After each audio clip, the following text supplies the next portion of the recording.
आपण पाहत आहात जनता न्यूज एक्सप्रेस। DRPच्या नावाखाली धारावी व्यतिरिक्त मुंबईतील सुमारे 1500 एकर जमीन अदानी बिल्डरला देण्यात आली आहे। या जमिनीवर धारावीच्या लोकांना टाकले जाण्याची शक्यता आजही धारावीकर व्यक्त करत आहेत, कारण कुठलाही ठोस विकास आराखडा अदानी बिल्डरकडून धारावीकरांना दिला जात नाही। अदानी हटाव धारावी बचाव या आंदोलनात आता धारावी बचाव आंदोलनासोबत मुंबई बचाव समिती देखील सहभागी झाली आहे। मुंबई आणि धारावीच्या पुनर्वसनाच्या जमिनीबाबत चर्चा करण्यासाठी आणि मागण्यांचे निवेदन देण्याकरिता आंदोलनकर्त्यांनी मुख्यमंत्र्यांना भेटण्यासाठी विनंती पत्र दिले होते, परंतु मुख्यमंत्र्यांकडून कोणतेही उत्तर मिळाले नाही। यामुळे आक्रमक झालेले मुंबईकर मदर डेअरी कुर्ला पूर्वेकडून मुख्यमंत्री निवासस्थान वर्षा बंगल्यापर्यंत निवेदन पदयात्रा काढणार आहेत। ही पदयात्रा धारावी 90 फूट रस्त्यावरून जाईल।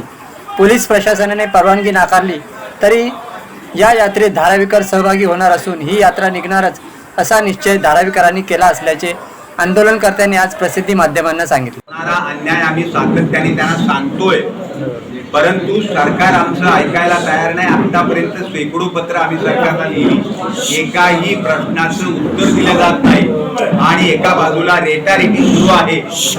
वाटेल त्या पद्धतीनं एक इलिजिबल यादी एक यादी त्यांनी पहिली डिक्लेअर केली, त्यामध्ये 500 लोक होते।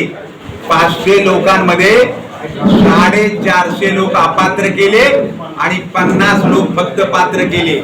अशा तऱ्हेच्या पहिल्या यादीतच धारावीकरांबरोबर हा घात झालेला आहे, म्हणजे पहिल्याच घासाला खडा लागलेला आहे। या अशा अवस्थेत एक यादीमध्ये जर 50 पात्र आणि 450 अपात्र, तर अनेक याद्या डिक्लेअर होणार आहेत।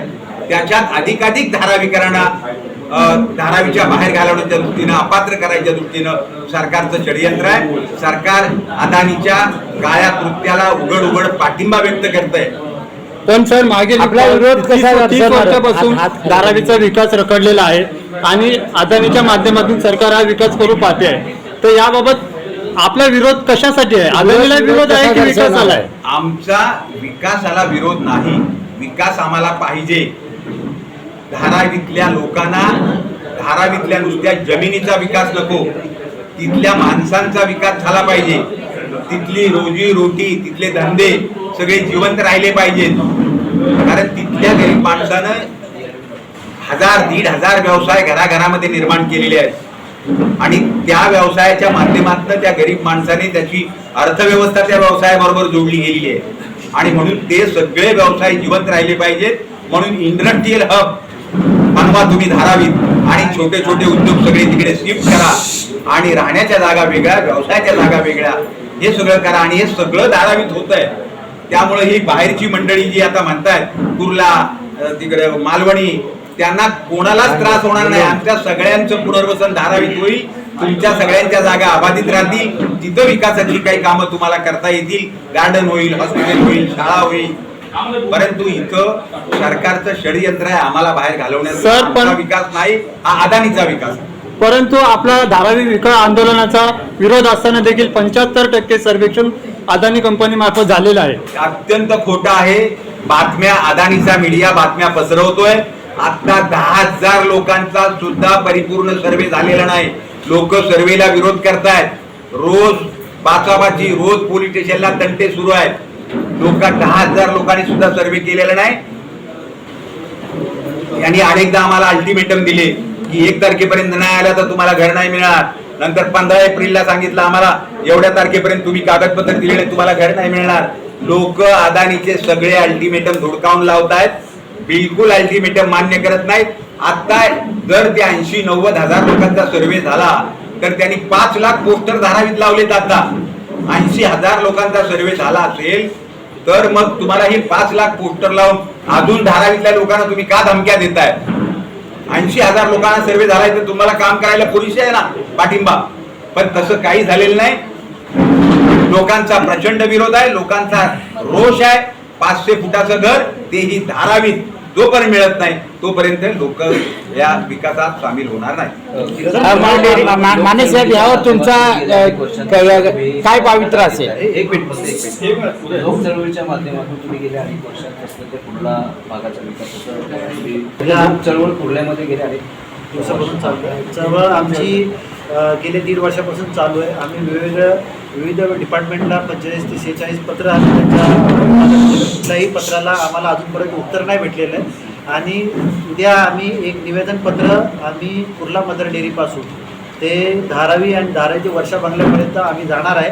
आणि सकाळी 8 वाजता आम्ही तिकडून निघणार आहे आणि साधारणतः 2 वाजेपर्यंत आम्ही त्या ठिकाणी पोहोचू, म्हणजे अंतिम ठिकाणी. किती पक्षाचा तुम्हाला पाठिंबा आहे, किती संघटना तुमच्या त्या आंदोलनामध्ये सहभागी आहेत? आज जे मला वाटतं सगळे मान्यवर जे आहेत ते विविध पक्षांचे आहेत आणि सगळ्यांचाच ह्या विषयासाठी आम्हाला पाठिंबा आहे. आणि मला वाटतं ते उद्या आमच्याबरोबर खंबीरपणे उभे राहतील, त्यांच्या पूर्ण ताकदीने उभे राहतील ही आम्हाला शाश्वती आहे. मानेसाहेब कोणाची भेट मागणार आहेत उद्या? भेट कोणाची घेणार आहे? मुख्यमंत्र्यांनाच निवेदन देण्याच्या संदर्भात तुम्हाला न्याय मिळेल असं वाटतं का मुख्यमंत्री? मुख्यमंत्र्यांनाच आम्ही निवेदन देतोय. आता मुख्यमंत्र्यांनी ते खरं म्हणजे आमचं निवेदन स्वीकारायला पाहिजे, पण आमच्या त्या पदयात्रेत शासनाच्या वतीनं पोलिसांच्या वतीनं मोठे अडथळे निर्माण करण्याच्या दृष्टीने आम्हाला संकेत यायला लागलेले आहेत. पण तरीही पोलिसांचं कडं झुगारून आम्ही सगळी मंडळी सातत्याने चालतो. तुम्ही म्हणालात की वाघमारे मगाशी म्हणाले की राज ठाकरेंना आम्ही नक्की राज ठाकरेंना निवेदन तर आम्ही दिलेलंच आहे आणि राज ठाकरेंना सुद्धा आम्ही सन्मानाने भेटायला तयार आहोत. आम्ही आणि आमच्या व्यथा मागण्या याच्या संदर्भात त्यांना या आंदोलनामध्ये कसं सहभागी करून घेता येईल, त्यांची ताकद या आंदोलनाला कशी मिळेल या दृष्टीने आम्ही सगळी मंडळी प्रयत्न करणार आहोत. सर, ह्याच्या आधी सुद्धा 2 आंदोलन आपले झाले होते, पण त्याच्यानंतर प्रशासनाकडनं काही आश्वासन वगैरे मिळालं होतं का, जेणेकरून आपण मागे घेतलं होतं आंदोलनाच्या संदर्भात आम्हाला आश्वासन दिलं, पण त्यांनी आश्वासन पाळलं नाही. आणि दिलं होतं आम्हाला त्यांनी सांगितलं होतं की एकाही धारावीकरांना धारावीच्या बाहेर जाऊ देणार नाही. आणि इकडे मात्र आम्हाला बाहेर पाठवण्याच्या दृष्टीने जमिनी घेण्याचा सपाटा सुरू राहिलेला आहे.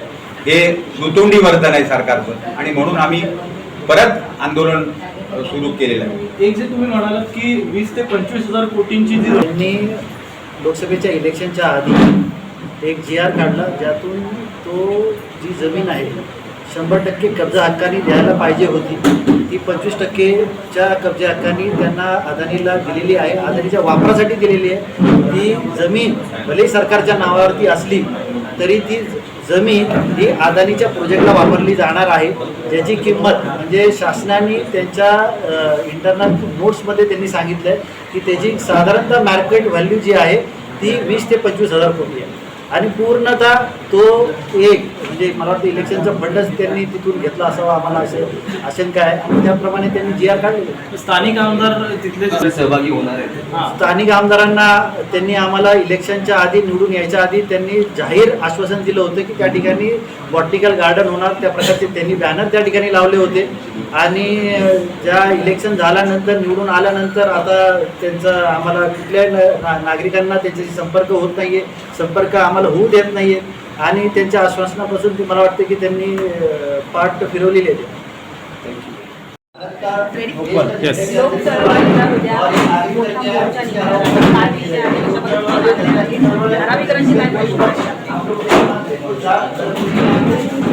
मुंबईकरांच्या विकासाच्या नावाखाली धारावीच्या विकासाच्या नावाखाली आम्हाला धारावीतून बाहेर काढण्याचा पद्धतशीर प्रयत्न सुरू आहे. आणि धारावीची जमीन अडकच्या त्याची विक्री करायची आणि आमच्या उरावर बाहेरचे लोक धारावीत आणायचे आणि आमच्या मूळ धारावीकरांना विस्थापित करून टाकायचा हा सरकारचा आणि अदानीचा डाव असल्यामुळं आम्ही उद्या मुख्यमंत्र्यांना जाब विचारण्यासाठी वर्षा बंगल्यावर चालत धारावीकरांना याआधी अनेक आश्वासनं दिलेली आहेत की तुमचं विकास होणार आहे, चांगल्या गावात मला मिळणार आहे, तरीही हा विरोध आपल्याकडून केला जात आहे. दिलेलं एकही आश्वासन पाळलं जात नाही. यापूर्वी आम्हाला सांगितलं होतं की तुम्हाला धारावीच्या बाहेर पाठवलं जाणार नाही आणि आम्हाला धारावीच्या बाहेर पाठवण्यासाठी जमिनी घेण्याचा अदानीचा सपाटा सुरू आहे. त्यामुळे त्यांच्यावर आता विश्वास ठेवण्याचा अर्थ नाही. आता ही लोक चळवळ हे जन आंदोलन आता मोठं करण्यावर आम्ही सर्वांनी भर दिलेला आहे आणि त्या दृष्टीने आम्ही भविष्यामध्ये प्रचंड ताकदीचा संघर्ष करणार. सर, मागील कित्येक वर्षापासून धारावी बचाव आंदोलन यासाठी सक्रिय कार्यक्रम करत आहे. मात्र अदानीचं कोणतंही प्रोजेक्ट मग ते सर्वे असू दे किंवा कोणतंही काम थांबलेलं नाहीये, याबाबत आपण काय बोलाल? अदानीचं सर्वच्या सर्व काम थांबलेलं आहे. अदानी पोलिसांचं सहकार्य घेऊन तो गल्लीबोळामध्ये त्याचे काम करणारे लोक फिरतायत, परंतु लोकांचा त्यांना जराही सपोर्ट मिळत नसल्यामुळं आज जवळजवळ 80,000 लोकांचं सर्वेक्षण बाकी आहे. प्रत्येक महिन्याला अदानी आम्हाला अल्टिमेटम देतोय. आतापर्यंत 10 ते 12 अल्टिमेटम धारावीकरांनी झुगारलेले आहेत आणि म्हणून आतापर्यंत अगदी हाताच्या बोटावर मोजता येतील एवढं सर्वेक्षण झालेलं आहे. 80,000 90,000 लोक सर्वेक्षणापासून दूर आहेत. काही दलालांचा सुरसुराट धारावीत झालेला आहे आणि त्या माध्यमातून पैसे पेरून एका घराचा सर्वे करायचे तर 5,000 रुपये त्याला मिळत आहेत आणि मग ते दलाल अशा तऱ्हेने लोकांची दिशाभूल करून सर्वे करून घेण्याचा प्रयत्न करतायत. परंतु 80-90,000 लोक अदानीच्या विरोधात आजही भूमिका घेऊन बघा. राज ठाकरेंना तिथे मोर्चा काढण्यासाठी आम्ही काही निमंत्रण दिलेलं नाही, परंतु त्यांच्या कानावर आमची वेदना, ही मुंबईकरांची वेदना, धारावीकरांची वेदना आम्ही त्यांच्या कानावर घातलेली आहे आणि त्यांनी आता धारावीतल्या कार्यकर्त्यांना सुद्धा या आंदोलनामध्ये उतरण्याच्या संदर्भात सूचना दिलेल्या आहेत. सर, विधानसभेच्या निवडणुकीच्या आधी काँग्रेस आपल्या बरोबर सक्रिय सहभागी होती, मात्र विधानसभेच्या नंतर काँग्रेसचा काही प्रमाणात सहभाग कमी असल्याचा दिसतो या आंदोलनात, याबद्दल काय बोलाल? नाही, असं काही नाहीये. मधल्या काळामध्ये वर्षाताई जरा वेगळ्या कामात अडकल्यामुळं त्यांचं थोडंसं दुर्लक्ष झालं, परंतु त्यांचे सगळे पदाधिकारी या आंदोलनाबरोबर अत्यंत मजबूतीने लढत आहेत. वर्षाताई पण आहेत, ज्योतिताई पण आहेत आणि सगळे धारावीतले, आमचा वाघ धारावीतला, आम्ही सगळी मंडळी एकत्रित लढतोय. सगळ्या राजकीय पक्षाचे लोक राजकारण बाजूला ठेवून आम्ही या घराच्या मुद्द्याला प्राधान्य दिले. सरकार सगळे आपले जे प्रोजेक्ट आहेत ते आपल्या राज्यामध्ये राबवत आहे. काय वाटतं, तुमच्या या उद्याच्या चळवळीला जुमानतील का किंवा उद्याच्या निवेदनाला मागे देतील का? लोकशाही आहे. या लोकशाहीच्या काळामध्ये राज्यामध्ये लोकांचं म्हणणं सरकारने ऐकायला पाहिजे, परंतु हे सरकार सध्या हुकुमशाहीकडे झुकत निघाल्यामुळं लोकांच्या भावना, व्यथा, वेदना चिरडून टाकायच्या, रेटायचं आणि वाटेल त्या पद्धतीनं एका माणसाच्या फायद्यासाठी गरीब माणसाला उद्ध्वस्त करायचं, अशा पद्धतीचा हा विकास होतो. सर, उद्या पोलीस यंत्रणेने रस्त्यावरील आंदोलनाला पूर्णपणे बंदी घातलेली आहे, मग उद्या तुम्हाला रस्त्यावरील आंदोलनाला परवानगी आहे का? हे बघा, आम्ही न्याय मागण्यासाठी रस्त्यावर उतरलेलो आहोत. यापूर्वी आम्ही शेकडो निवेदनं दिलीच ना, त्या एका तरी निवेदनाचं सरकारने उत्तर दिलं का? त्यामुळे उद्या पोलिसांना रस्त्यात आम्हाला अडवण्याचा बिलकुल अधिकार नाही. अदानी हटा, मुंबई बचाव, अदानी हटा, मुंबई बचाव, अदानी हटा, मुंबई बचाव. मुंबई आमच्या हक्काची, नाही कुणाच्या बापाची, मुंबई आमच्या हक्काची, नाही कुणाच्या बापाची. लोकशाहीचा जय हो, लोकशाहीचा जय हो. धारावी बचाव आंदोलनाचा विजय असो, धारावी बचाव आंदोलनाचा विजय असो. अदानीकरण हम सब एक है, हम सब एक है, हम सब एक है, हम सब एक है. अचूक बातम्या, निपक्षपाती विचार, अन्यायाविरुद्ध वाचा फोडणारे परखड विचारांचे सार्वभौम दैनिक प्रजासत्ताक जनता.